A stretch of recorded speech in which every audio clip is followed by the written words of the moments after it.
c'est à la fois un plaisir et un honneur que de présenter mon ami et collègue Saïd Belguido, qui travaille depuis très longtemps sur les villes algériennes.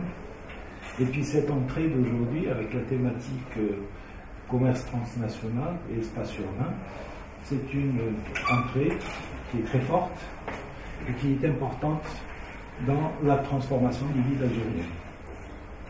Saïd Belguido n'est pas à présenter, c'est quelqu'un qui est connu, dont on apprécie les travaux. Il fait partie de ces rares sociologues qui inscrivent l'approche sociologique dans la dimension géographique, et ça me fait plaisir puisque je suis géographe. Et puis il a fait un certain nombre de travaux qui sont maintenant de référence, notamment avec Olivier Piliez, qui est géographe. Et donc on apprécie énormément ses travaux de recherche. Commerce transnational et espace urbain en Algérie, il y a une certaine chronologie. Il y a eu des évolutions du porteur de valise ou du cabas jusqu'à l'arrivée des importateurs, une organisation. C'est une organisation, si vous voulez, en réseau réticulaire avec des lieux et des liens. Mais il y a eu des transformations, les lieux se sont déplacés, etc. Donc Saïd Belguido, qui a travaillé sur ces questions-là, va nous donner cette approche du transnational et puis les modifications actuelles qui se font dans les villes algériennes. Donc à toi la parole.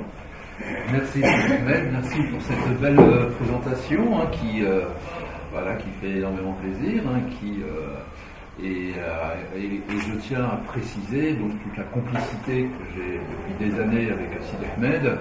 Et effectivement, ce rapport que le sociologue a avec le géographe, donc la sociologie et la géographie, qui me semble une des dimensions essentielles, puisque les rapports sociaux, l'objet de la sociologie, n'ont de sens que quand ces rapports sociaux sont spatialisés, l'espace, le géographe, et la rencontre, à mon avis, elle est évidente, sinon on est dans des abstractions qui ne permettent pas de comprendre réellement la société qui est notre objet.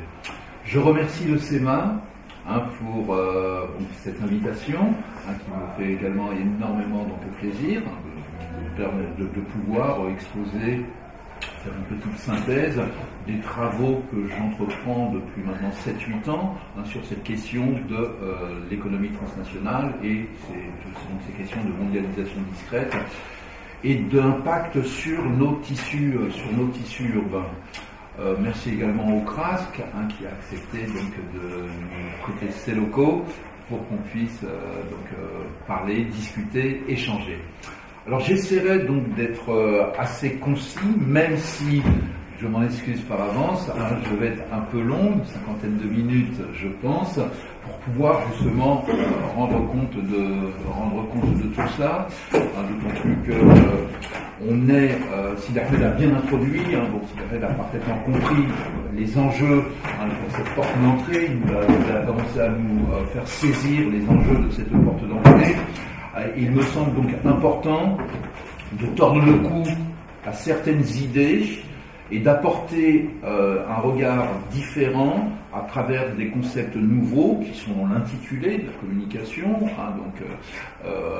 commerce transnational, mondialisation discrète, essayer de comprendre les changements, les transformations dont la société est l'objet en ce moment. Alors les sociétés de manière générale, la société algérienne de manière particulière, dans le sens où on a bien compris depuis un certain nombre d'années que l'Algérie faisait partie de ce qu'on appelle ces espaces clés qui permettaient d'observer ce qui se passait et ces réseaux, cette dimension réticulaire, cette articulation qu'il y a entre cette construction des places que je vais essayer de vous expliquer au fur et à mesure de l'exposé, qui ont permis d'aller jusqu'en Chine, et à partir de la Chine d'inonder, d'irriguer l'ensemble des sociétés en biens de consommation qui de consommation qui va, donc je vais essayer d'expliquer en quoi ces nouveaux besoins de consommation ont fait naître cette mondialisation discrète, ce qu'on appelle cette mondialisation discrète.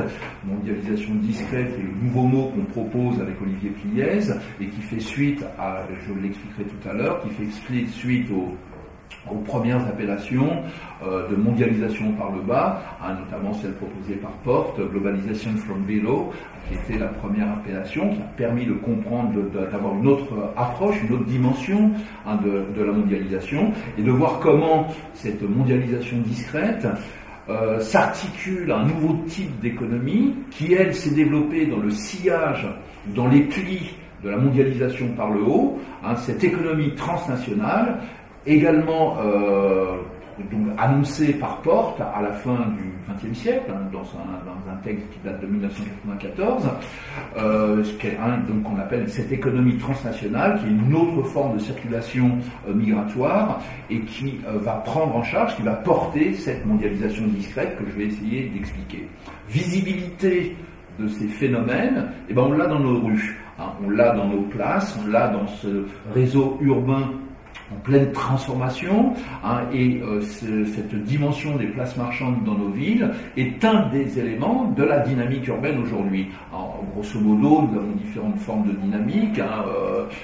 Quand on travaille sur les dynamiques résidentielles et la gentrification, par exemple, des tissus urbains, on a une porte d'entrée. Et quand on travaille sur les dynamiques marchandes, les dynamiques commerciales, on a une autre porte d'entrée pour comprendre les transformations urbaines et le redéploiement à l'intérieur des tissus urbains des différentes activités, du foncier, de l'immobilier, qu'on essaiera de présenter tout à l'heure. Alors, enjeu important, cette économie transnationale, et pourquoi l'Algérie, justement, est un de ces pays qui joue un rôle essentiel dans la mise en place de ces nouvelles routes, c'est que l'Algérie, avec ses 40 millions d'habitants, ses 40 millions donc, de consommateurs potentiels, avec un pouvoir d'achat qui, même si aujourd'hui on parle de plus en plus de crise, avec cette question des revenus pétroliers, oui justement, pendant longtemps, ces revenus pétroliers ont permis de tirer vers le haut ces pouvoirs d'achat considérables d'un marché en plein essor qui va donc qui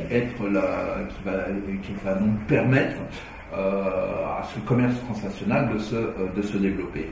Commerce transnational, donc qui va impacter nos villes. D'abord, dans un premier temps, quand on remonte il y a 20 ans en arrière, 20-25 ans en arrière, ce commerce, on le voyait apparaître à la périphérie de nos villes, ou dans les zones périurbaines carrément, ou dans les petites agglomérations, là où commençaient à émerger ces activités, et qui progressivement est rentré dans la ville, a pris possession de la ville et participe pleinement, ce que je disais tout à l'heure, à ce redéploiement urbain, et en créant de nouveaux espaces, ce que j'appellerais, on essaiera de comprendre ce que ça signifie, ces nouveaux territoires mondialisés de la consommation.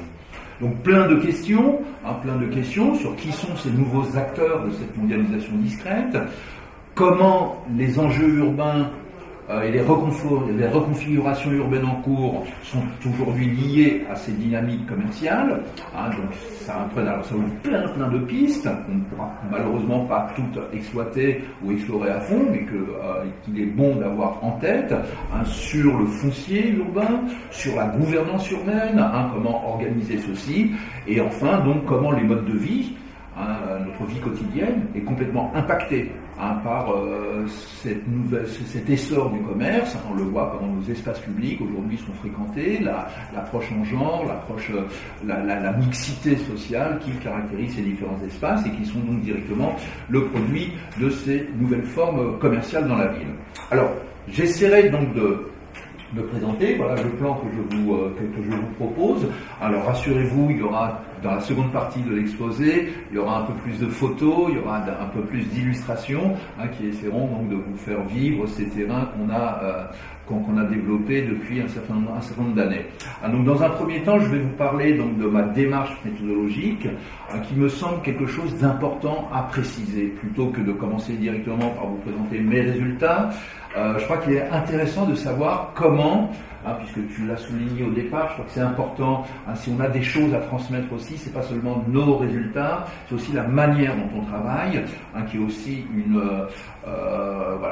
comment on peut à la fois individuellement et collectivement produire des savoirs nouveaux. Donc comment se sont mis en place un objet, comment s'est construit un objet, et comment donc cette interrogation initiale a permis d'apporter un certain nombre de résultats. Donc, je présenterai cette démarche méthodologique, ensuite donc je suivrai ces différents éléments. Qu'est-ce que ces concepts, donc approche méthodologique, mais également approche conceptuelle. Comment donc qu'appelle-t-on mondialisation discrète, économie transnationale, et ensuite donc je rentrerai plus dans le récit, j'essaierai de vous raconter cette histoire, ou comment on va passer de ce qu'on appelait l'économie informelle, et qu'on continue, à tort à mon avis, vous allez voir pourquoi, à appeler l'économie informelle, à cette économie transnationale, ou comment, comme je l'ai très bien dit tout à l'heure, on est passé de cette économie du cabas à une économie du conteneur, où on est donc cette économie, cette économie des passeurs de valises, des porteurs de valises, à une économie donc transnationale, où des entrepreneurs marchands, aguerris, vont prendre en charge l'approvisionnement du marché, ce marché de 40 millions d'habitants. Donc, comment les impacts sur les places marchandes, une présentation de quelques places marchandes, et notamment d'une des places qui est devenue emblématique de ce commerce transnational, qui a une réputation pas seulement algérienne aujourd'hui, qui a une réputation au niveau du Maghreb, au niveau africain également, puisqu'il y a des approvisionnements en Afrique qui se font à partir de l'Alma, et bien sûr qui est très connu quand vous allez dans les principales places, les principaux comptoirs marchands en Chine ou à Dubaï, quand vous dites l'Alma, on sait que l'Alma représente, l'Alma est peut-être plus connue dans ces milieux-là que dans le reste de l'Algérie. Donc j'essaierai de vous parler rapidement de l'Alma. Je présenterai quelques figures et les réseaux d'entrepreneurs, et ensuite on évoquera, mais peut-être que ça on le laissera plus au niveau du débat, sur les nouvelles ambiances urbaines, les nouveaux enjeux urbains, et un certain nombre de questions sur le devenir de cette économie. Alors, l'approche et la posture du chercheur, c'est le premier point que je voulais vous présenter. C'est parti d'une interrogation. Je suis sociologue de l'urbain et j'avais travaillé, et je continue à travailler d'ailleurs, sur les questions donc de mobilité résidentielle dans la ville, de configuration et de reconfiguration urbaine, de stratégie résidentielle, et comment donc la ville, tout en c'était un peu mon hypothèse principale, c'est la ville algérienne, ville en devenir, ville en transition, la transition urbaine n'est pas achevée en Algérie. Comment et d'ailleurs c'était sur lequel je remerciais tout à l'heure le SEMA de cette invitation, c'est la deuxième invitation. Il y a 2 ans, j'avais fait une conférence sur justement la transition urbaine. Donc cette transition urbaine, elle a 2 dimensions. La première dimension, c'est effectivement cet étalonnement urbain, qui fait, vous voyez, nous sommes aujourd'hui dans ces nouveaux espaces urbanisés, mais en même temps, la ville se refait sur elle-même. Les vieux tissus urbains se reconfigurent. Les villes ont cette capacité à se régénérer à des temps plus ou moins rapides ou plus ou moins lents, et ces processus-là, c'est cela que j'observais. Et en observant ces processus, j'ai été frappé par ces nouvelles dynamiques urbaines.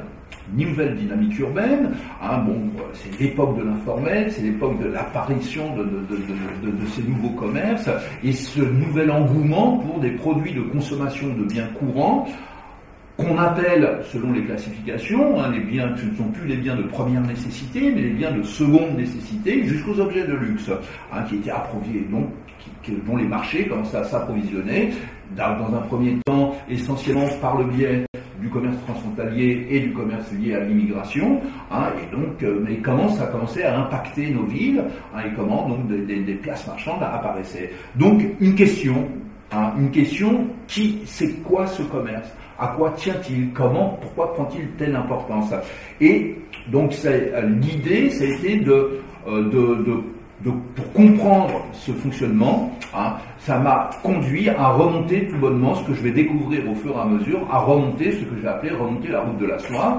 Ça donnera lieu à un article que j'ai écrit qui expose cette démarche. Comment, à partir de l'Algérie, j'ai suivi le cheminement pour remonter la route de la soie en appliquant ce qu'on appelle maintenant en sociologie, mais pas seulement, en sociologie, en anthropologie, en géographie, etc., ce qu'on appelle donc une approche multisituée. L'approche multisituée, donc au niveau méthodologique, quelque chose d'essentiel. On ne peut pas observer un phénomène qu'à partir d'un lieu. Ce phénomène, ce phénomène est dynamique, ce phénomène est multisitué, il faut l'observer là où il se développe. Donc, quand je parle je parle d'émigration ou d'immigration. Donc, quand je parle d'émigration, je suis au départ, et quand je parle d'immigration, je suis à l'arrivée. Donc, comprendre ces deux phénomènes, et donc l'approche pour comprendre ces phénomènes, des gens comme Sayad Lubanek Sayad ont été essentiels pour nous aider à développer ce type d'approche. Longtemps, par exemple, pour les phénomènes migratoires, la sociologie occidentale est restée obnubilée par l'immigration.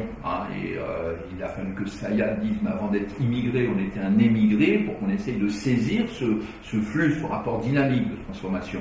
Donc c'est un peu cette approche maintenant qui est devenue très très en vogue, et qui nous permet de mieux saisir les phénomènes, donc que j'ai utilisé pas seul, en m'associant justement avec d'autres collègues, des géographes, des sociologues, des anthropologues et des économistes, dans différents types de projets de recherche, et depuis 7-8 ans maintenant, donc on a travaillé là-dessus, ce qui nous a conduit à ce qui m'a conduit moi personnellement, donc à titre personnel, mais en utilisant les travaux de mes collègues, à titre collectif, donc d'avoir une vision de différents endroits, qui m'ont permis de mieux saisir ce phénomène.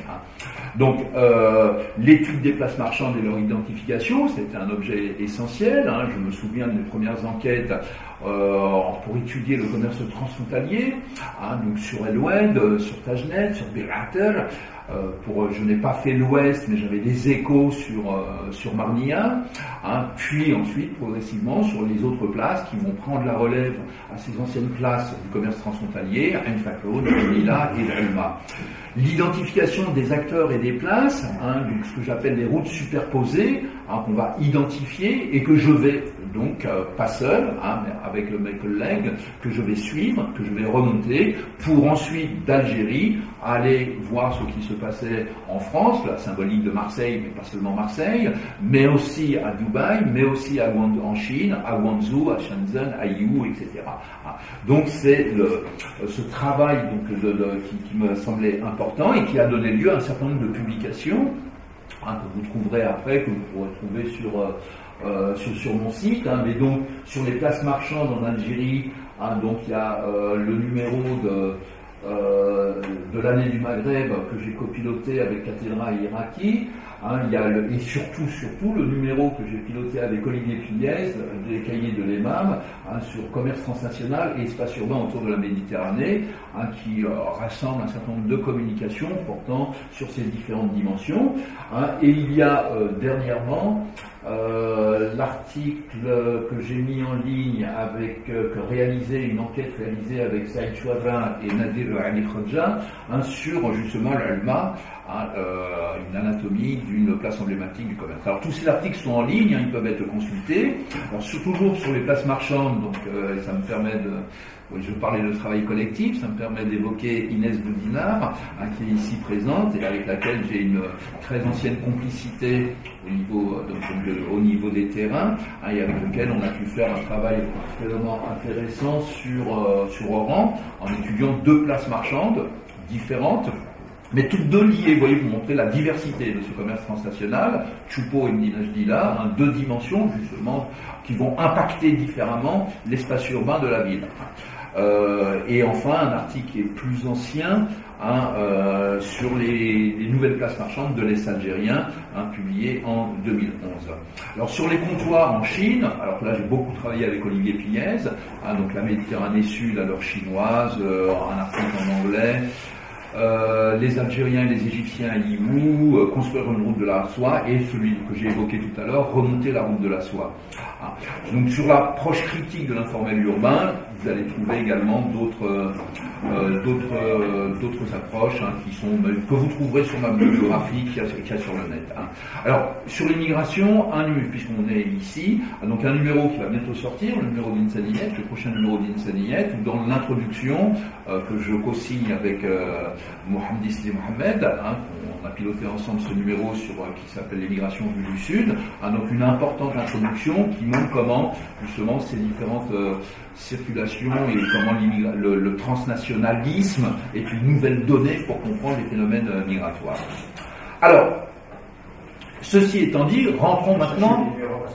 Ah, parfait. Donc rentrons maintenant dans le vif du sujet, mais je pense que ce que je viens de dire est important. C'est-à-dire que si on n'a pas, je vois qu'il y a beaucoup de jeunes, cette approche multisituée, savoir se fondre dans un collectif de recherche, en apportant et là je ne saurais que, sans tous mes collègues, comme vous avez eu souvent mes articles sont co-signés, sans mes collègues, sans Inès qui a assuré par exemple ici à Oran une permanence de veille scientifique sur les observations que nous faisons, nous continuons d'ailleurs ces travaux, bien sûr tout ça est impossible.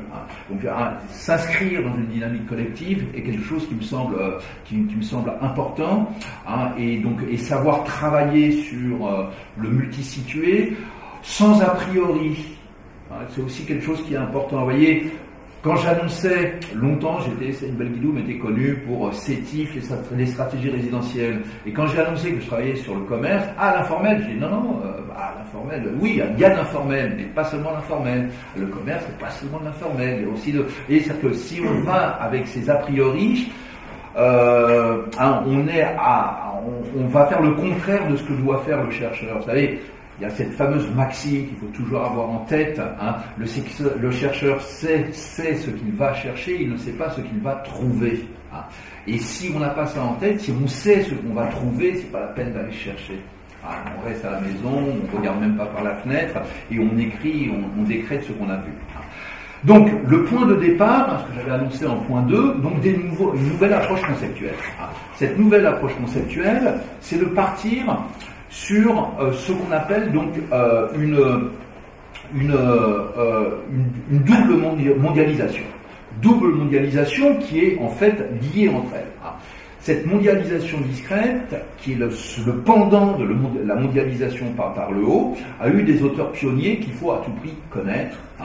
Sans ces auteurs-là, on aurait eu du mal justement à avancer. Alors le premier de ces auteurs, je l'ai cité tout à l'heure, donc on l'appelle en français Alexandro Porte, mais donc c'est Alejandro Portes, qui est un auteur américain, d'origine sud-américaine mais américain, et qui a écrit son fameux article, publié une première fois en 1997 en anglais, et publié en français dans les Actes de la recherche en sciences sociales, la revue où sévissait encore, d'ailleurs dans le même numéro, il y a un article de Abdel Sayad, le fameux auteur de la double absence, et là, Porte annonce le passage à une nouvelle phase de l'immigration, la double présence.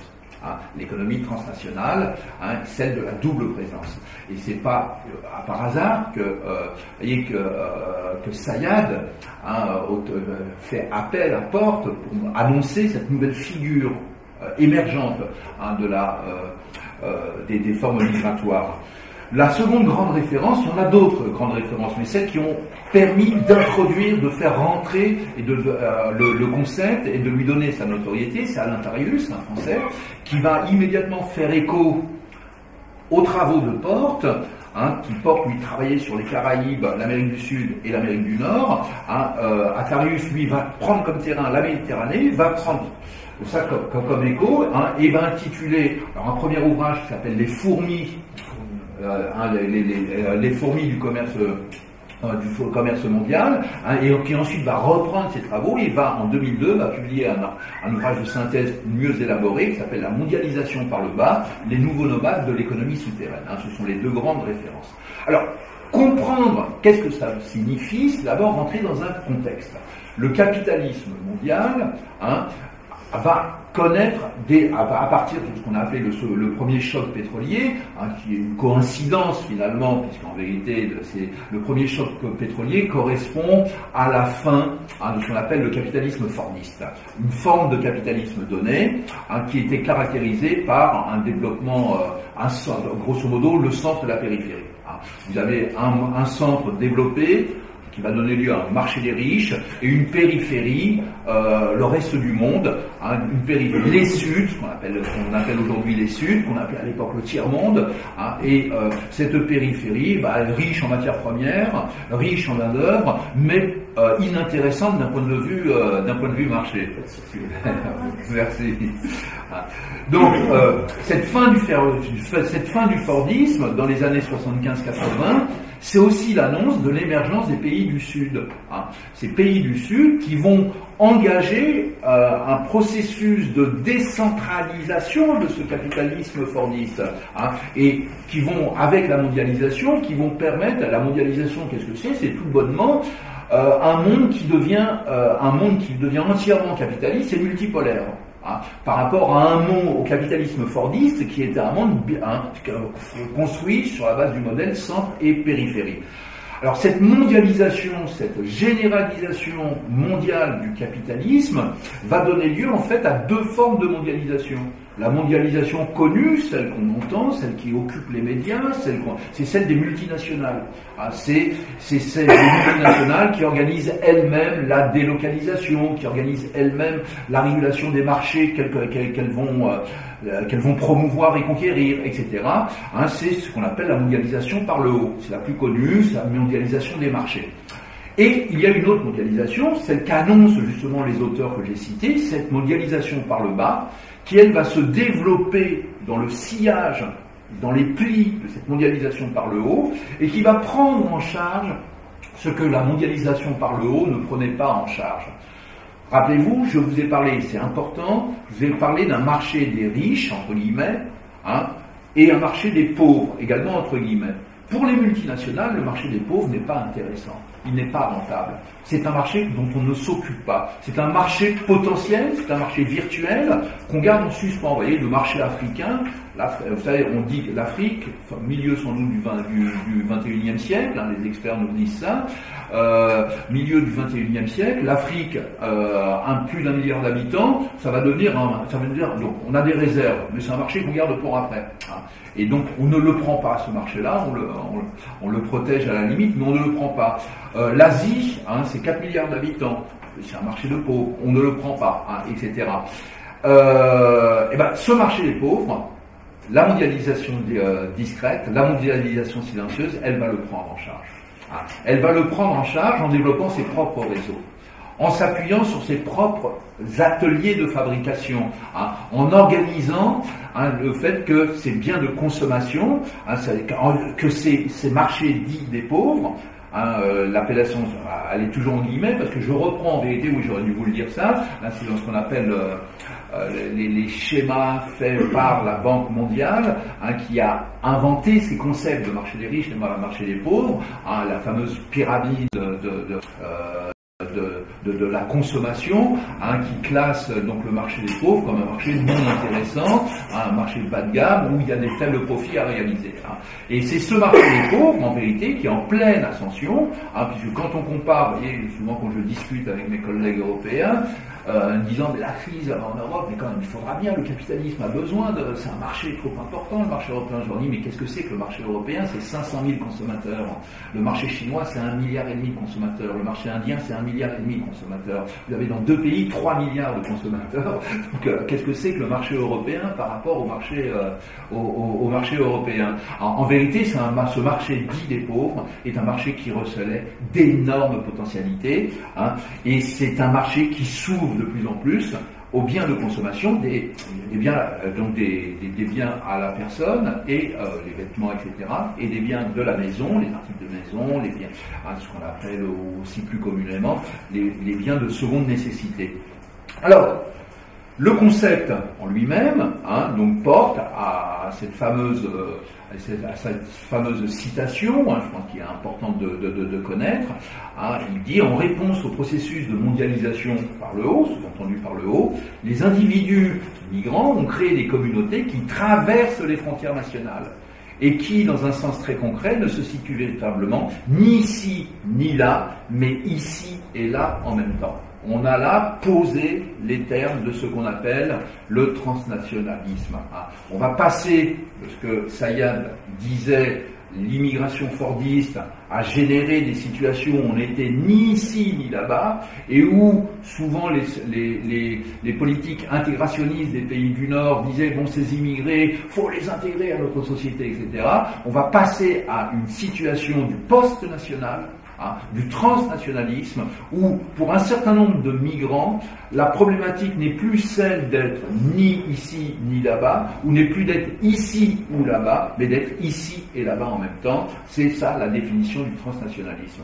Alors, c'est pas simplement au niveau de la tête, je me considère comme transnational, j'ai ma double appartenance. Vous voyez, aujourd'hui, les binationalités, en Algérie, on connaît bien ça. Vous savez qu'en France, par exemple, la communauté algérienne, les chiffres officiels du consulat général de Marseille, 87% des immatriculés du consulat de Marseille sont des binationaux. Oui, mais ça, c'est au niveau, cette binationalité, cette transnationalité, elle est au niveau juridique, et maintenant elle est admise. Mais c'est au niveau économique et social qu'elle me semble le plus importante, et que Porte a insisté là-dessus. Ça va générer de nouvelles activités économiques, cette double appartenance, cette appartenance entre plusieurs pays, va générer des activités économiques qui vous permettent de relier différents pays. C'est-à-dire que le migrant entrepreneur circulant va se substituer à la multinationale qui, elle, n'était pas présente. Alors, c'est repris, ça va donner donc cette définition. Alors, lui-même, Porte est honnête, il dit, le transnationalisme, c'est pas moi qui l'ai inventé, moi je propose la notion de mondialisation par le bas. Il nous dit, en vérité, j'ai repris à des jeunes collègues à moi, qui avaient écrit quelques années avant, c'est Bach, Schiller et Blanc-Santon, qui avaient écrit justement, qui avaient proposé les premiers en 1994, donc cette notion de transnationalisme, qui définissait de la manière suivante, cette capacité qu'on a à être entre deux pays et de revendiquer cette appartenance entre les deux pays. Donc ça va rebondir chez Tarius, donc il fait écho à ça, et donc Tarius dira, voilà, dira l'originalité. Il parlera donc de ces entrepreneurs nomades, ces nouveaux migrants circulants, entrepreneurs nomades, qui ont comme originalité d'animer une économie souterraine d'ampleur mondiale. Alors là, vous voyez, là on est effectivement encore, donc Tarius c'est 2002, on est encore dans ce qu'on appellera l'informel, mais je vous donnerai une autre définition que la définition communément admise de l'informel. Donc économie souterraine d'ampleur mondiale, et il dit, voilà, ce phénomène atteste bel et bien de l'existence d'une autre mondialisation, une mondialisation discrète qui s'accomplit par le bas. Il mettra en note, j'utilise l'expression de mondialisation par le bas, inventée par Porte, etc., etc. Donc il rend à César ce qui appartient à César, et il la développe. Et il dit, donc cette phrase qui me semble importante, cette capacité inédite d'être d'ici, de là-bas, d'ici et de là-bas à la fois, qui se substitue à la vieille opposition, entre être d'ici ou de là-bas, qui a longtemps été le propre des migrations. Alors, je disais que, on va le voir, ce que je vais essayer de montrer, c'est que, effectivement, ça c'est... cette économie transnationale, celle qui est organisée par ces nouveaux entrepreneurs migrants ou circulants, a longtemps été assimilée à de l'informel. Alors c'est vrai, on va le voir, c'est parti avec une activité largement informelle. Sauf que en restant sur cette définition trop générale de l'informel, la notion d'informel reste une notion galvaudée. Donc en fait une notion, ce qu'on appelle une notion valise. Vous savez, une notion valise, voilà, j'ai un mot, et je peux mettre tout ce que je veux dans ce mot-là. Je prends un truc, vous voyez ma valise, j'entasse mes affaires en vrac, et je mets dedans, c'est de l'informel, c'est de l'informel, c'est de l'informel, et finalement je ne sais plus ce que je dis quand je parle en termes d'informel. Donc, à partir du moment où c'est une notion valise, ou galvaudée, elle n'est pas opérationnelle. Elle ne permet pas de comprendre ce qui se passe réellement. Peraldi le dira, autre auteur qui a beaucoup travaillé sur ces questions-là, le dira, je reprends une de ses phrases, où il fait une critique très très forte à cette notion d'informel en disant non, si on s'enferme dans l'informel, on ne comprendra rien. Il dit c'est un terme trop connoté et généralement péjoratif, donc qu'il faut récuser, malheureusement qu'il faut récuser. Pourquoi? L'économie informelle a sa propre définition. C'est le BIT qui définit ce que c'est que l'économie informelle. Et quand on regarde bien la définition de l'informel, par rapport à la manière dont nous qualifions c'est de l'informel, on est très très loin de ceci. Le BIT définit l'informel à partir de 3 dimensions. C'est une économie qui a une faible technicité, faible niveau d'organisation hiérarchique, absence de comptabilité, etc., et faible capital, avec des bas niveaux de rentabilité. Voilà comment... donc en fait, une économie très peu rationalisée, une organisation très peu rationalisée. Or, quand on sait que le BIT, les organismes internationaux définissent la croissance économique à partir de normes formelles, et ces normes formelles sont des normes comptables. Et le PIB, par exemple, vous savez, on connaît, le PIB est devenu l'indicateur de mesure de la richesse d'une nation. Mais c'est un critère qui n'est valable que dans des économies où tout est comptabilisé. Dès lors qu'on s'en voyait, par exemple, quand ceux qui sont venus ici au CRASC à pied, vous êtes dans l'économie informelle. Parce que l'activité que vous avez développée n'est pas comptabilisée. Si vous avez pris le tram et que vous avez payé votre ticket et que vous n'avez pas triché, que vous avez payé votre ticket, vous êtes dans de l'économie formelle parce qu'elle est comptabilisée. Vous voyez? C'est-à-dire que c'est ça pour le pays, c'est ça pour la Banque mondiale, pour le BIT, c'est ça tout simplement l'économie formelle, c'est l'économie qui est comptabilisée, à l'économie informelle. Alors en Algérie, en réalité, on appelle informelle toute activité productrice de ressources, de services, qui n'est pas régulée par l'État, et notamment, et surtout en matière de fiscalité. Et donc on dit c'est de l'informel. Alors du coup, c'est une grosse confusion est entretenue, et finalement tout ce qui n'est pas aux conditions fixées par l'État devient de l'informel, et donc voilà, tout le privé. Le privé, c'est forcément de l'informel, etc., etc. Or en vérité, on confond. Il y a confusion entre le licite et l'illicite, le légal et l'illégal. Et souvent dans les activités, même les activités de l'État, une bonne partie des activités de l'État sont des activités non formelles. J'ai pas dit informelles, mais non formelles. Donc on est de toute façon dans un grand mélange des genres, dans une grande confusion permanente, et parler en termes d'informel, c'est tout dire ou ne rien dire. Idem quand on veut décrire cette économie-là en utilisant le terme, la notion d'économie de bazar. Alors l'économie de bazar, attention, ça renvoie aux travaux d'un anthropologue américain, Geertz, qui a écrit un ouvrage, Clifford, qui a écrit un ouvrage qui reste la référence sur l'économie de bazar. Son ouvrage, c'est Le soupe de ses fous, où c'est Geertz, qui est très weberien en fait, propose un idéal type, le modèle idéal, le modèle conceptuel de ce que c'est qu'une économie de bazar. Alors, il prend Sefrou au Maroc comme exemple, mais il a fait beaucoup de travaux sur l'Indonésie, sur l'Asie, etc. Il dit comme ça, je suis en mesure, à partir de l'exemple de Sefrou, de dire voilà ce que c'est qu'une économie de bazar. Or, quand on lit l'ouvrage que je recommande, qui est remarquable, qui est magnifique, c'est de la véritable anthropologie, quand on lit donc l'ouvrage de Geertz, et qu'on voit comment il définit l'économie de bazar, on est loin de ça, et en vérité, quand on utilise ce terme-là en Algérie pour parler de ce qui se passe, c'est dans son sens péjoratif. On évoque l'économie de bazar en disant bazar dans le sens, si vous voulez, utilisé dans la langue française. Vous savez que bazar n'est pas un mot arabe, c'est un mot perse, et que c'est rentré chez nous, c'est rentré au Maghreb par le biais, pas par le biais de l'Europe, c'est pas rentré par le biais. Nous, le terme qu'on utilise pour parler de bazar, c'est tout simplement le mot perse pour dire souk. Et le mot bazar chez les Français, alors que chez les anglo-saxons, ça reste. Vous voyez, vous cherchez dans un dictionnaire anglais bazar, il y a marqué texto marché oriental. Voilà la définition qui est donnée. Vous cherchez dans le dictionnaire français bazar, vous allez trouver à l'origine marché oriental et dans son sens courant grand désordre, trucs, etc., etc. C'est-à-dire que le mot va entre le 19e et le 20e siècle, le mot bazar va avoir une connotation fortement péjorative. Il y a deux sens aujourd'hui. Au 19e siècle en France, c'était opulence, synonyme d'opulence le bazar. Un des grands magasins de Paris c'est appelé le bazar de l'hôtel de ville. Aujourd'hui, il porte encore le sigle, mais le mot bazar a disparu. Il s'appelle BHV, hôtel de ville. Mais plus personne ne sait que ça signifiait bazar. Aujourd'hui, dans la langue courante française, le mot bazar a deux sens. Soit c'est la petite boutique qui vend de la droguerie et tout en vrac, soit ça désigne le mot anarchie, désordre et voilà, bazardé, on liquide, la grande liquidation.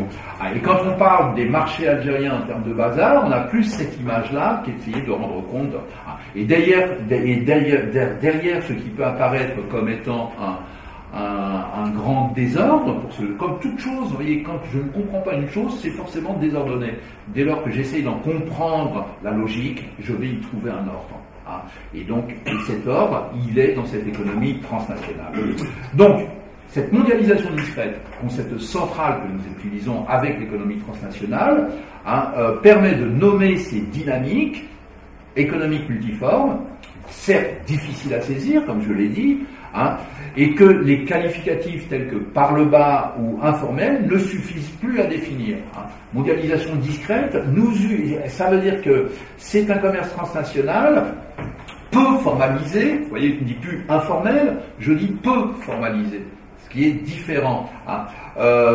Peu formalisé et souvent mal chiffré, mais qui a permis l'intégration de régions du monde marginales au sein des échanges commerciaux planétaires et qui mobilise un certain nombre d'acteurs de plus en plus professionnels, mais également des acteurs occasionnels. Et on va voir que la mobilisation de ces acteurs occasionnels fait penser justement à l'informel, parce qu'on se dit, voilà, le business est devenu le business en Algérie, c'est devenu un peu le sport favori, le sport national, et souvent, quand on dit le business, ça a affaire à ces gens qui tentent le grand coup, le bon coup, mais qui ne sont pas réellement du métier. Mais je vais vous parler tout à l'heure de ces véritables professionnels qui organisent ces marchés-là, et qui eux donc sont passés à une autre étape et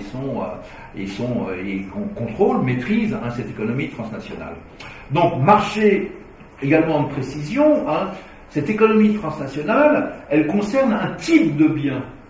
Ce sont les biens de consommation grand public, qui incluent les biens à la personne et les biens de la maison. Or, ces marchandises ont une caractéristique, dans les pays comme l'Algérie, qui sont importantes. Ce sont des biens non monopolisables. C'est-à-dire que le marché est relativement ouvert. Et ça, c'est important. Alors, qu'est-ce que c'est qu'un bien non monopolisable? Je vais vous donner l'exemple d'un bien monopolisable. L'huile, le sucre. Ça, ce sont des... Pourquoi? Parce que, grosso modo, il y a effectivement plusieurs variétés d'huile, plusieurs variétés de... je vais aimer une huile un peu plus raffinée qu'une autre, mais l'huile grand public, l'huile tournesol grand public, il y a un seul type d'huile. J'ai le marché de l'huile grand public, je monopolise le secteur. Le vêtement,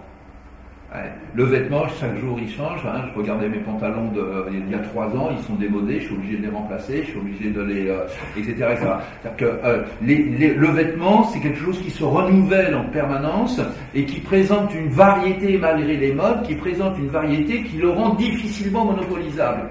La Sonitex avait essayé de monopoliser la production du vêtement, mais la Chine à l'époque, là c'est le congrès du Parti communiste, à l'époque de leur parti communiste d'avant, celui qui était rigide, etc., avait monopolisé le type de vêtements et tout le monde s'habillait de la même manière.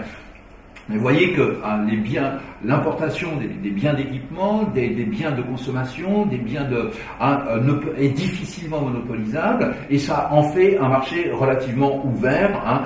Et donc ces vêtements, cosmétiques, linge de maison, articles de droguerie, ce qu'on appelle de manière générale les small commodities, tous ces petits biens qu'on appelle également les chinoiseries, vous voyez, ces articles de décoration, mais aussi ces meubles, ces luminaires, la petite quincaillerie, les jouets, les articles de sport, etc. C'est-à-dire toutes ces boutiques que vous pouvez voir quand vous allez à Medina Chida, quand vous allez à Chupo, quand vous allez à Lutfi, qui sont les résultats de ces importations multiformes de ces différents opérateurs de ce commerce-là. Alors, ce commerce, c'est la mise en place en 30 ans, on a pu remonter tout ça, donc d'une route transnationale qui va se superposer à une route nationale. La route transnationale, c'est celle qui va relier donc, les marchés producteurs, les places connectées, plutôt les places internationales connectées aux régions productrices, et qui va donc les relier jusqu'aux acheminements en Algérie. Ça va être la route transnationale qui se met en place, et qui vont être redistribués sur une route nationale qui, en parallèle, simultanément, s'est mis en place, souvent par la récupération, par la conquête, par cette route transnationale, de ce réseau souquier qui lui préexistait, mais qui a été transformé, puisque accaparé par ces nouveaux marchands. Si j'ai un peu le temps tout à l'heure, je vous dirais par exemple la réussite des gens, le mystère, l'énigme de la réussite des commerçants de Ain Fakloun, par exemple, une petite bourgade perdue sur les hautes plaines, les hautes plaines de l'Est algérien, qui faisait 25 000 habitants, et qui alimente tout le marché algérien. À Oran, on les appelle Chaouia. On ne sait pas que Ain Fakloun, vous voyez, ça n'existe même pas. On dit ça, c'est Chaouia, qui nous ramène la marchandise. Donc cette petite bourgade de 25 000 habitants, qui s'est accaparé le réseau de distribution du vêtement bas de gamme. Un vêtement bas de gamme qui ramène de Chine, et de Chine, de Turquie, avant de Syrie. Maintenant, vous savez que tous les ateliers de Syrie ont été déménagés en Turquie, et donc qui alimente le marché national. Et comment ont fait les gens de Ain Fakloun? Tout simplement, ils ont utilisé le réseau souquier, dans lequel ils étaient déjà versés. Ils ont transformé ce réseau souquier en réseau de distribution de cette économie transnationale. Alors, jonction, donc ceci, ça c'est une dimension importante, ce que tu disais tout à l'heure. Là, je reviens à ce type d'études. Comprendre ce type de commerce-là, c'est étudier bien sûr les routes, les flux, les cheminements, comment les choses se mettent en place, s'organisent, les places, les différents types de places qui gèrent ce marché. Vous voyez, je mettrai en parallèle tout à l'heure l'Elma et Medina Chida, même superficie au niveau même nombre de boutiques, mais deux échelles complètement différentes.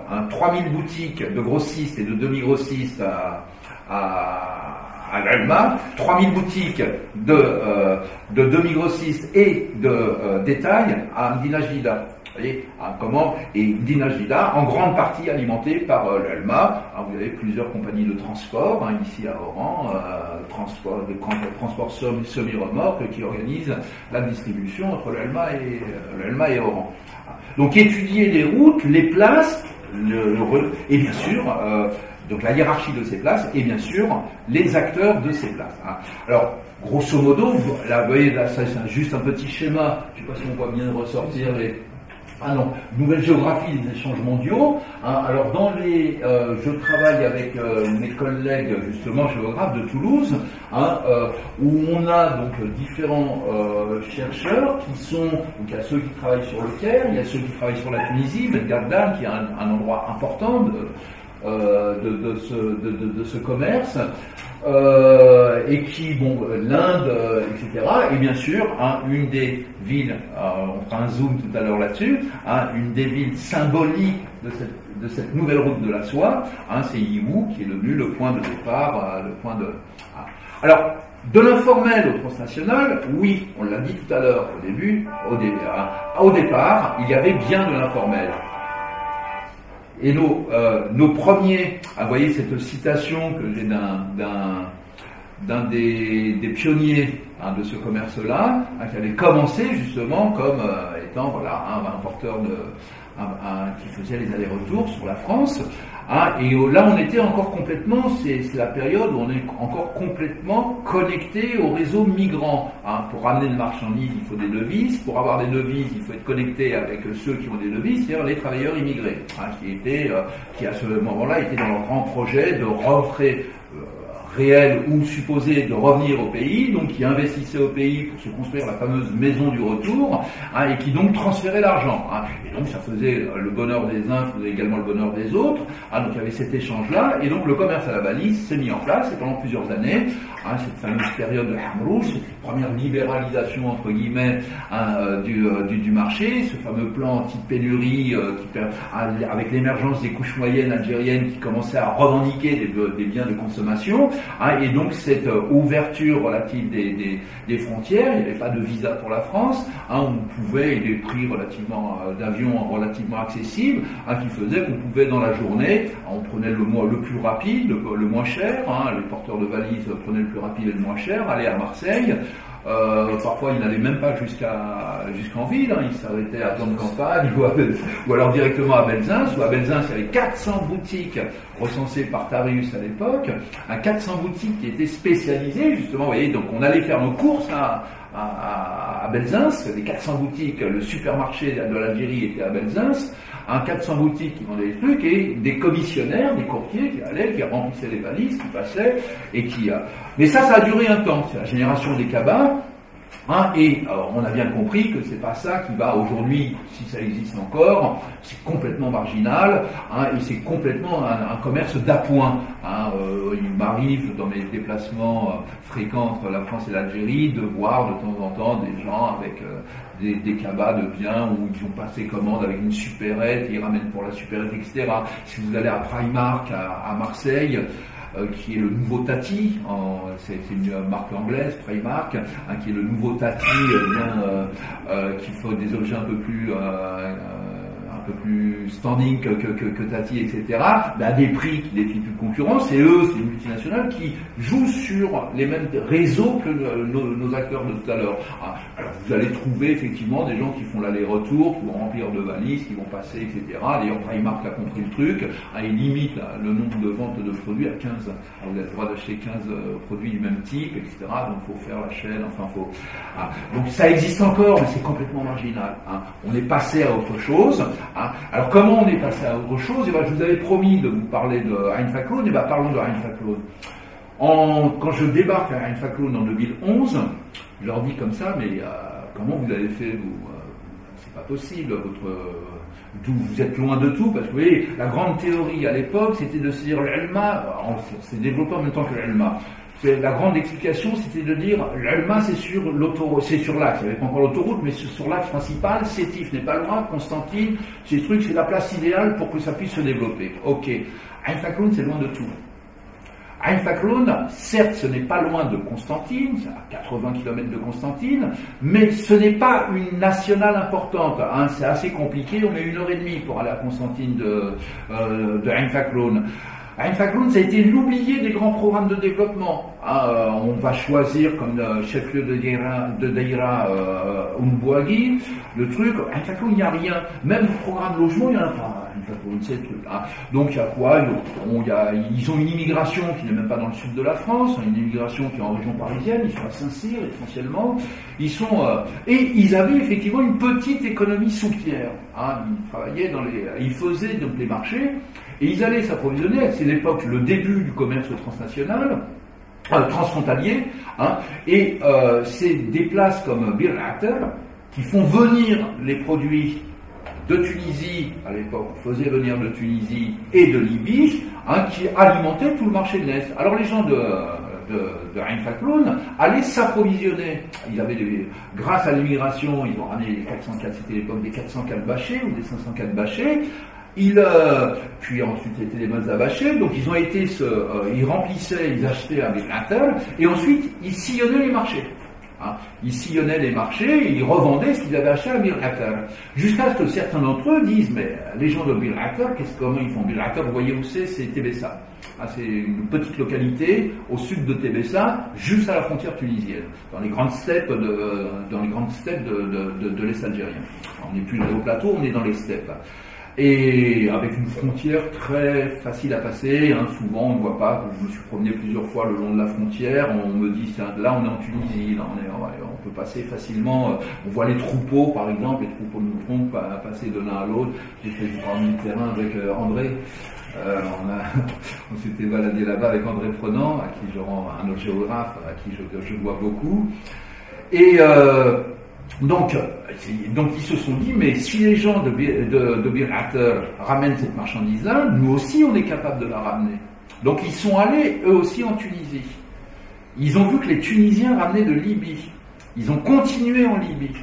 Et grosse surprise, mais les Libyens ils importent tout. En plus les Libyens importaient la richesse de Kadhafi à l'époque, ils subventionnaient les trucs. Et ils ont vu que les Libyens importaient eux aussi. Et que les principaux réseaux libyens c'était Dubaï. Et ils sont montés à Dubaï. Et donc, quand ils sont arrivés à Dubaï, donc les gens de Ain Fakloun, les premiers commerçants, les premiers pionniers de Ain Fakloun, mais également, en parallèle, ceux de l'Alma ont fait la même chose. Et à Dubaï, se sont ouverts les premiers bureaux algériens. Alors, en 95, il y avait 3 bureaux algériens. Tenus par ces gens-là. Un bureau de l'Elma, un bureau de Bir Hatter et un bureau de Ain Fakloun, spécialisés, qui avaient leur clientèle, qui avaient leur truc et qui approvisionnaient ces marchés. Mais en même temps, alors, et là, autre interview, un des premiers à avoir découvert, entre guillemets, la route chinoise, c'est un gars en fait ils sont deux, il y a un gars de Bir Hatter et un gât de l'Elma. Et celui de l'Elma que j'ai interviewé, et avec qui je suis toujours en relation, me dit, j'ai commencé, quand je travaillais avec, il a surtout travaillé avec un Iranien, un gros grossiste iranien, et qui lui a appris tout le métier, et il s'est dit, mais bon, comment ils font? Et c'est l'Iranien qui lui ouvre la porte en vérité la porte de la Chine, mais ils ne vont pas tout de suite en Chine, ils font les premières incursions. On va pas tout de suite en Chine, on prospecte Bangkok, c'est l'époque de Taïwan, les plus anciens se rappellent encore quand on commençait à avoir les produits Taïwan, la Chine n'était pas encore rentrée à l'OMC, la Chine était encore fermée, son marché était encore fermé, c'est en 2001 que la Chine s'ouvre. Donc on ramenait de Bangkok, de Taïwan, de Malaisie, Kuala Lumpur, et on allait jusqu'à Hong Kong. Et de Hong Kong, on regardait les choses. Et puis le marché chinois va s'ouvrir, et de Hong Kong, on passe à Guangzhou. Et de Guangzhou, on va passer à Yiwu. Et quand on est en Chine, enfin, on est à la source. Et les gens me diront, voilà, quand on a découvert la Chine, on a découvert la source de tous les produits, et on était à la base, et voilà comment s'est faite cette implantation. Alors, j'ai parlé, vous voyez, elle n'est pas très claire la carte, mais pour vous donner un peu une idée, quand on est en Chine, alors il y a 3 grandes places de biens de consommation en Chine. Il y a Shenzhen, c'est essentiellement l'électronique, donc téléphonie, électronique, micro-ordinateur, etc. Vous avez Guangzhou et sa région, avec le district de Fuxian qui est dans le meuble, la quasi-totalité des meubles chinois viennent de Fuxian, à côté de Guangzhou. Sinon à Guangzou, vous avez un certain nombre d'articles divers et variés de biens de consommation, et vous avez Yiwu. Et Yiwu, c'est la découverte des découvertes, parce que contrairement à Guangzou et à Shenzhen, il est possible à Yiwu de faire ses achats par petits morceaux. C'est-à-dire que je peux prendre un carton d'œufs et un carton de vêtements, plus un carton de chaussures, plus un carton d'œufs, etc., et remplir mon conteneur de cette manière-là. Et Yiwu va s'imposer comme étant le supermarché mondial le plus intéressant. Alors Yiwu a une réputation absolument, Yiwu qui est complètement inconnu du grand public, est parfaitement connu de tous les spécialistes, de tous les spécialistes. Donc on fera un zoom tout à l'heure. Et Yiwu inonde, vous voyez, les principales régions, et l'Algérie fait partie des 10 meilleurs, d'après les statistiques publiées par la chambre de commerce de Yiwu. L'Algérie est en 10e position dans les ventes, les frais pour le truc. L'Algérie, donc avec ses 40 millions d'habitants, est le 10e partenaire de Yiwu. Donc on voit l'importance de ce marché-là. Alors vous avez donc le marché sud-américain également, le marché asiatique et le marché arabe. Il y a un reportage que j'avais regardé avec délice sur Jazeera qui s'appelait Yiwu, le paradis des commerçants arabes, qui a été diffusé il y a 2 ans de ça, avec un très beau reportage d'ailleurs qui a été très complet, qui montrait comment ça s'organisait.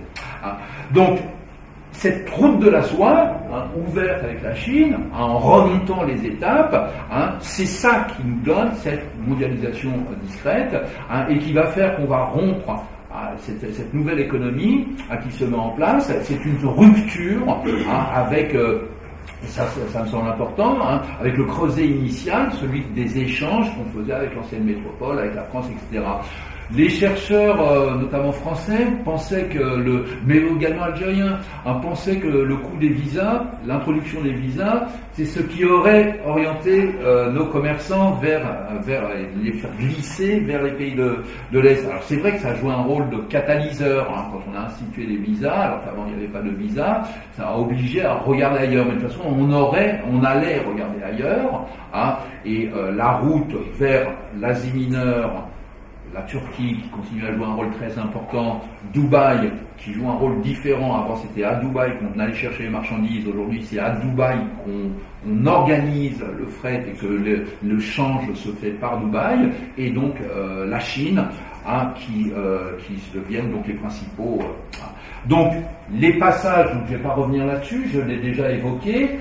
Donc les places marchandes, ce qu'il y a quand même, c'est que important à souligner, c'est comment ces places marchandes se sont déployées, se sont mises en place, toujours ces principales places marchandes d'organisation de ce commerce transnational. Vous voyez, au niveau de la route globale, la route transnationale, ça s'est fait sur des places qui n'étaient pas des villes globales. Ce qu'on appelle les villes globales, c'est les villes mondiales. Vous voyez, les grandes places, elles ne sont pas à Shanghai, elles sont à Yiwu, et pourtant Yiwu alimente je vais vous montrer les surprises qu'on peut avoir à Yiwu. Donc on n'est pas à Shanghai, on n'est pas à Pékin, on est à Yiwu, et à un degré moindre, on est à Guangzhou et Shenzhen. Quand on est et idem quand on est en Algérie. La place principale d'organisation de ce commerce, c'est pas Alger. Et quand on est dans l'Est, c'est pas Sétif, c'est pas Constantine. Mais ce sont des agglomérations périphériques. Et là, donc cette armature du commerce transnational, cette route nationale du commerce transnational, se met en place dans des agglomérations secondaires. Par rapport aux grandes villes, aujourd'hui l'Elma fait néanmoins plus de 200 000 habitants, c'est devenu une grande ville. Mais à l'origine, quand elle a commencé à se développer, elle était à 40 000, 50 000 habitants. Bill Hatter, etc., c'est 20 000, 25 000 habitants, etc. Donc, les premières places, on l'a compris, c'est les places transfrontalières qui est une étape de ce commerce transnational, et donc à l'est, Birrater El-Oued qui va jouer un grand rôle, Oued Souf, puisque de la même manière que les frontières, la porosité des frontières du côté des grandes plaines à Birrater était importante, alors dans le Souf c'est encore plus, la porosité est encore beaucoup plus importante, et dans l'ouest bien sûr c'était Marnia. Alors ce sont des réseaux également qui s'adaptent aux conjonctures de la géopolitique, fermeture, plus grande rigueur des États, etc. Donc ça se réorganise. Alors, ça va faire que, effectivement, ce sont ces premières places dans l'Est qui se développent dans l'Est algérienne, qui à partir du transfrontalier deviennent transnationales, vont continuer leur développement. Et il va y avoir une espèce, vous voyez, le marché, c'est en ça qu'il est stupéfiant, le marché capitaliste, c'est que c'est ce qu'Adam Smith appelait la main invisible du marché. Cette main invisible du marché donne des organisations de type cristallienne au niveau de l'organisation spatiale. C'est essentiellement dans l'Est algérien que se fait l'organisation de ce commerce des biens de consommation, et pourtant, on va le voir, regardez, donc l'ouverture du marché, les États ont suivi l'ouverture du marché, on décide, voilà, hein, donc on casse les implantations de l'État et on décide, donc après Habrouche, on décide allez, on va ouvrir le marché, la pression des couches moyennes est telle, les couches supérieures, elles arrivaient à s'approvisionner, elles passaient commande, elles continuent à le faire de cette manière-là, mais les couches moyennes de plus en plus nombreuses en Algérie, bon, bah, il fallait satisfaire leurs besoins, finalement, bon, l'État ouvre le marché. Hein. Il ouvre le marché en définissant des règles un peu voilà, qui vont générer ce qu'on appellera justement de l'informel. Mais bon, qui aboutissent à ce qu'il y a aujourd'hui, hein, le chiffre est stable, hein, le chiffre est stable depuis plusieurs années, environ 34 000 importateurs. Sur les 34 000 importateurs, 68% sont concentrés sur 5 wilayas. Par ordre d'importance, c'est bien sûr Alger, deuxième wilaya c'est Oran, hein, c'est donc chez vous, et les 3 autres, ce sont 3 wilayas de l'Est. Et quand on regarde, c'est Sétif, Constantine et Lungouagé. Alors Sétif, bah, on comprend, parce qu'il y a l'Elma juste à côté, hein, et c'est au total Sétif, la wilaya de Sétif et essentiellement l'Elma, hein, c'est 10% des importateurs. Il y a 3400 importateurs dans le wilaya de Sétif, 2500 sont domiciliés à l'Elma, hein, donc dans une seule localité, 2500. Et vous avez en 5e position Lungouagé, là où il y a les fameuses villes Ain Lila et Ain Fakhroun. Ain Lila qui a le monopole algérien de la pièce détachée auto, et Ain Fakhroun qui a le quasi-monopole du vêtement bas de gamme. Hein. Or, Lungouagé est sans doute une des wilayas, avec Ain Defla et 2 ou 3 autres, les plus rurales, les moins urbanisées d'Algérie. Hein. Et c'est en même temps, regardez, Lungouagé concentre 5% des importateurs. Alors vous allez me dire Alger-Oran. Ben, Alger-Oran, il y a beaucoup d'importateurs, mais qui ne sont pas spécialisés dans ce type de marchandises. Hein, qui ont laissé les biens de consommation, il y en a bien sûr, mais qui sont beaucoup moins nombreux que ceux de l'Est, hein, qui ont laissé cette spécialisation à ceux de l'Est. Hein, le marché est ainsi fait. Quand je vous donne l'exemple d'un propos de tête comme ça, je discutais avec un vendeur de Medina Jdida, un commerçant de Medina Jdida, et je lui disais, mais toi, tu sais pas aller en Chine? Il me dit, si, je sais aller en Chine. Je lui dis, et pourquoi tu organises pas toi-même? Il me dit, pourquoi je vais me casser la tête? Il dit, les Chaouiers du Bouna, la marchandise sur place. Ils nous ramènent la marchandise sur place.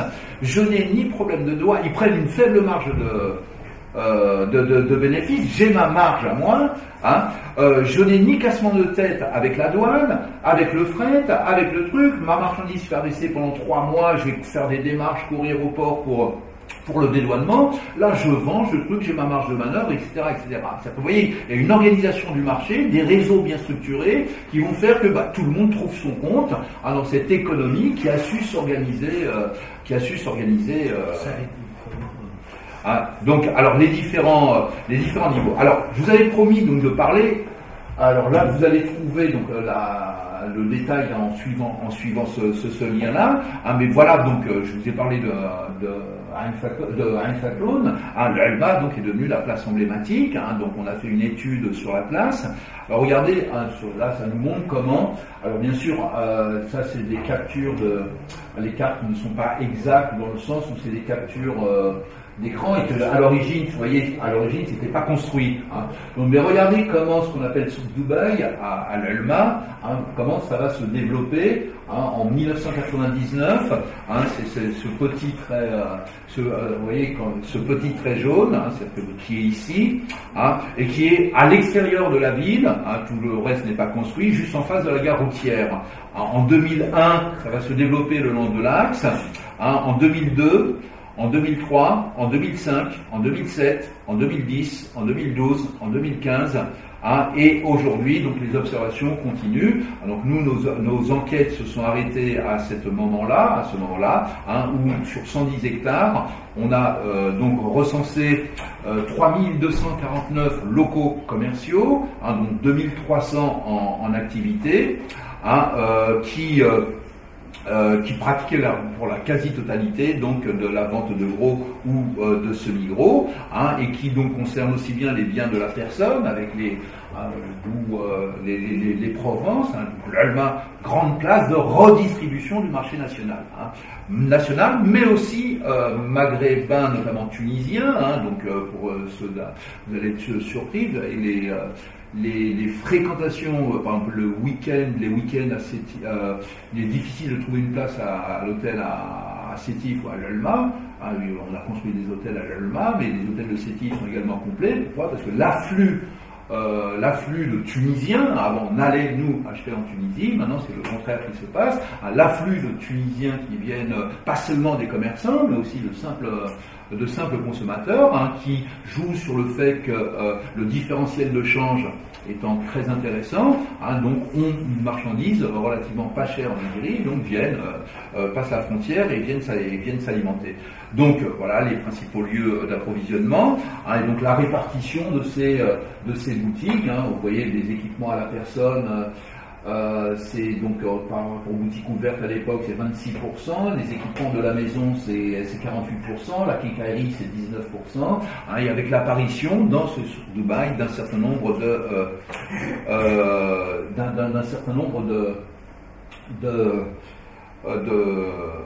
voilà, donc voilà non ça c'est You. Donc sur le site vous trouverez donc voilà, ça c'était les premières boutiques à l'origine, c'est ce fameux voilà où va démarrer sous Dubaï, c'est ici, et puis progressivement ça va se développer, prendre de l'ampleur, et c'est différent, voilà, il y a en même temps que le lotissement se développe, en fait c'est la location des garages qui permet de financer les constructions, et aujourd'hui vous avez donc ce type de showroom, d'hôtels, d'équipements qui vont suivre, donc voilà, de temps en temps des fournisseurs chinois qu'on peut croiser dans les rues effectivement de l'Alma, qui viennent traiter directement, donc l'approvisionnement, et on est bien, vous voyez, dans les marchés de gros. Alors on fait du détail, il y a beaucoup de boutiques qui ne font pas de détail, quand vous rentrez dans une boutique en disant vous dites non, on vend à partir de trucs, mais bon, sur nos fonds par contre peuvent faire du détail, donc les meubles, etc., qui sont et vous voyez par exemple un quart tunisien, et un quart de touriste, on voit mal sur la photo, mais voilà, c'est un quart de touriste tunisien, donc ensuite, mais ce sont pas des commerçants, on vient faire du tourisme à l'Alma, du tourisme commercial à l'Alma. Ça par contre, vous voyez, ça c'est un quart également tunisien, et là, vous voyez, on décharge un camion, et on remplit les soutes alors là, ce type de commerce va pouvoir combiner forme légale, forme formelle, forme informelle, où la marchandise rentre légalement, ressort non légalement, etc., dans ces trucs. Alors, l'Alma, c'est aussi donc vous voyez, c'est par exemple des banques spécialisées, puisque ces importations passent par des crédits bancaires, des lettres de crédit, donc des banques spécialisées qui sont installées sur place, donc les banques connues. C'est également une hôtellerie qui se met en place, et une hôtellerie souvent luxueuse, pas une hôtellerie bas de gamme, qui se met en place. C'est des équipements que les commerçants financent, et c'est des entreprises de transport, donc on a recensé le nombre d'entreprises de transport. Alors ça, vous voyez, ces photos ont été prises par Inès d'ailleurs, elles ont été prises ici à Oran, on voit pas très bien on va peut-être l'agrandir, on va peut-être la voir. Sur la photo, c'est une entreprise qui est spécialisée dans le transport, l'Alma Oran, et donc et juste derrière, donc les trucs, les cargaisons de semi-remorques, la marchandise est débarquée à Oran. Alors c'est aussi des promoteurs, des gros commerçants importateurs de l'Alma, qui vont recycler leur argent, notamment dans la promotion immobilière. Là, vous avez par exemple Hamdini qui a lancé son grand programme, c'est un grand programme. Hamdini est un grand importateur, un des plus forts sur la place, qui ensuite va profiter donc de la fortune accumulée pour continuer son expansion et placer ses sous ailleurs. C'est un des premiers à être venu en Chine, Hamdini par exemple, s'être installé en Chine. Alors, ça c'est une place ici. Alors c'est une place ici, mais c'est aussi, vous voyez,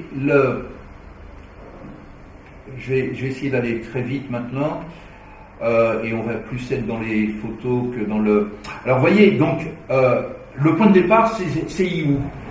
You, Et cette fameuse découverte, alors moi je vous dis la vérité, alors Yiwu, quand vous cherchez dans un dictionnaire, le dictionnaire Larousse de 1994, Yiwu n'existe pas. Hein. Yiwu apparaît, c'est un peu ces villes champignons qui vont pousser d'un seul coup en Chine, hein, qui vont naître à partir de rien. Il y a un roman magnifique écrit par un Chinois Moyan, qui s'appelle Chronique de Tsalé, et quand vous lisez Chronique de Tsalé, vous avez l'impression que c'est Yiwu, hein, qu'il est en train de nous parler de Yiwu et de la manière. Mais en vérité, il y a plein d'autres exemples dans les différentes parties de Chine de ce développement tout azimut. Alors, vous voyez ça, Yiwu, si vous faites attention, vous allez à l'aéroport, cette photo, je l'ai prise à l'aéroport d'Alger. J'attendais mon vol et je vois publicité pour Yiwu. Alors je ne sais pas si on voit bien là. Donc il a annoncé la foire commerciale de Yiwu en Chine. Voilà. Alors là on est à Alger. Tiens, Yiwu ça existe. Alors Yiwu, quand vous y arrivez, c'est ça. C'est le Centre international des expositions. C'est 5 bâtiments comme cela qui abritent des dizaines de milliers de boutiques d'exposition, hein, de boutiques de fournisseurs, essentiellement de la province de Yiwu, la province de Shanghai, hein, où on peut passer commande, hein, et qui accueille donc des centaines de milliers de visiteurs mensuels, hein, puisque le monde entier vient faire ses courses ici. Alors Yiwu, on s'en rend pas compte, c'est connu, mais Yiwu, ensuite on va le retrouver ici, par exemple, à Einfaklon, dans ces cartons qui sont posés à même le sol. Vous voyez, ça n'a pas été déballé et c'est directement vendu. Yiwu, c'est pas seulement le marché des pauvres que l'on croit. Yiwu, c'est aussi par exemple à Stockholm, au hasard d'une promenade que je faisais à Stockholm, je passais devant une boutique de touristes, vous voyez, souvenirs, des trucs, et les cartons qu'on venait de débarquer pour réapprovisionner la boutique de touristes, c'était Yiwu. Hein. Yiwu, c'est quand je me promène à Tokyo. Hein, je suis dans une rue marchande de Tokyo, en plus le Japon, économie très fermée, très protectionniste, l'économie japonaise. Hein, le matin j'arrive, je vois on décharge les camions, je m'avance pour regarder, par curiosité, je me suis dit tiens c'est pas du Yiwu ça, et c'était effectivement du Yiwu. Hein. Yiwu c'est, vous voyez, ça ce sont des boutiques d'usine à Yiwu. Hein, Yiwu, c'est le vêtement religieux, par exemple, ici le vêtement religieux musulman, hein, qui va ensuite inonder nos marchés. On se dit, mais ça c'est du tissu, c'est forcément produit ici, mais c'est produit à Yiwu. Alors j'aurais pu vous montrer des photos également vous savez, au Vatican, vous voyez, quand vous achetez à la Mecque ou au Vatican des souvenirs de vos pèlerinages pour amener, offrir à vos parents, etc., c'est Yiwu qui les fabrique. Quand vous allez célébrer Halloween ou Noël, etc., des déguisements d'Halloween, etc., c'est Yiwu qui les fait. Donc Yiwu, finalement, vous voyez, c'est très discret, mais c'est partout. Hein, c'est partout. Alors, les Algériens, quand ils découvrent Yiwu, ils s'y installent. Alors Yiwu, vous voyez, il y a des alors attendez, je vais vous et on va terminer avec ça et on va vous laisser parler, vous laisser poser vos questions un peu. Donc Yiwu, donc vous voyez, c'est une ville qui ne paye pas de mine en tant que telle, hein, mais qui va se mettre complètement à l'accueil justement de ces commerçants internationaux, hein, et qui va devenir la ville comptoir, organisatrice de ce commerce transnational. Hein. Chaque nationalité a ses représentants sur place qui se sont installés. Hein, il y a par exemple, donc je vais vous le montrer, le quartier arabe et le quartier musulman, hein, qui est très important, mais il y a également le quartier sud-américain et Yiwu est au bout du monde. Ce n'est pas une ville globale au sens où la définit Saskia Saskane, mais c'est une ville néanmoins mondiale où le cosmopolitisme est total. Hein. Alors vous voyez, c'est une ville qui pousse comme un champignon, là, on l'a déjà vu, vous voyez ces centres, hein, il y a 5 grands pavillons comme ça, de 5 étages chacun, hein, qui abritent donc les différents types de produits, hein, on s'y perd, et dans ces tours, vous avez mes Algériens, hein, les Algériens que j'ai été rencontrés, hein, le dernier recensement que j'ai fait, donc la profession est en train de se régulariser, hein, j'ai recensé donc une cinquantaine, exactement 49 bureaux algériens, hein, mais plusieurs dizaines d'Algériens qui travaillaient en freelance et notamment en association avec des Chinois et qui généralement généralement, donc ont des bureaux dans ces tours et accueillent leurs clients algériens et leur font visiter ces boutiques d'usines et traitent avec eux des différentes affaires. Alors ce marché, alors il y a un quartier effectivement de reconnaissance, hein, où les Arabes et les musulmans de manière générale, un peu comme partout, comme ça se fait dans ces phénomènes dans ces phénomènes de migration circulante, hein, des quartiers de référence. Alors ici, un quartier que les Chinois ont baptisé Exotic Street. Exotic Street, c'est le quartier musulman de la ville. Et vous voyez, bon, là, voilà, quand on se promène dans ce quartier-là, on est en Chine, mais on est n'importe où dans le monde, dans le monde arabe. Vous voyez, on a ces restaurants, on a ces, voilà, on est dans des avec le change, vous voyez, donc le Maïda restaurant, qui est un des restaurants, le premier restaurant égyptien qui a été ouvert les Égyptiens, c'est la première communauté arabe à Yiwu, mais chez les musulmans, c'est les Turcs qui sont les plus nombreux. Et donc ça, ce sont des Ouïghours, des musulmans chinois, qui font le change dans la rue. Et donc voilà les différents produits des restaurants, donc qui sont, au total, on a recensé 150 restaurants musulmans à Yiwu, donc c'est quand même assez important, de différents types de gammes, bas de gamme, haut de gamme, etc. Des supermarkets. Vous avez donc et vous avez donc voilà, ça c'est le café où quand vous voulez en 2015, quand vous vouliez rencontrer des Algériens, en venant ici vers 17h, c'est là que les Algériens de passage viennent échanger. Vous voyez, cette tradition qu'on a de toujours passer au café, de faire un petit coucou, je suis là, je suis toujours vivant, des trucs, voilà, le café où les Algériens se rencontrent, le DM Coffee. Alors sinon, donc vous voyez les salons de coiffure, les ventes de mobiles, vous savez qu'en Chine, l'accès à Internet est contrôlé, Google n'est pas autorisé, etc. Donc les VPN sont vendus librement néanmoins, ce qui permet donc, vous voyez, c'est différent. Alors oui, et on apprend le chinois, et donc vont se développer dans des villes comme Yiwu, mais également à Guangzhou, des écoles arabes chinois qui permettent donc de se lancer, vous voyez, des écoles qui permettent justement d'apprendre la langue et donc de s'initier à... Oui. Donc, alors vous voyez, ce commerce-là, c'est cette liaison qui se fait avec ce commerce transnational, cette route du commerce, vous voyez, donc les mosquées, vous voyez, là on est dans une mosquée à Yiwu, le vendredi à la sortie de la prière, et là on a le monde entier le monde entier, ces commerçants qui viennent du monde entier, du monde musulman notamment, et qui, donc voilà, la mosquée, c'est un élément important en Chine, qui facilite sans doute ce déplacement, puisque la grande question qu'on peut se poser, vous voyez, c'est pionnier, cette découverte que j'ai eue, qui maintenant c'est quelque chose qui m'est devenu familier, j'y suis retourné plusieurs fois, etc., ça m'est devenu familier, mais la question que je me posais sur ces figures, ces premiers migrants, ceux qui ont tenté l'aventure chinoise, ma première question quand je les ai rencontrés, c'était mais qu'est-ce qui t'a amené ici, comment tu as fait pour venir ici, cette dimension aventurière de l'entrepreneur qui se déplace, qui suit la marchandise et qui en suivant la marchandise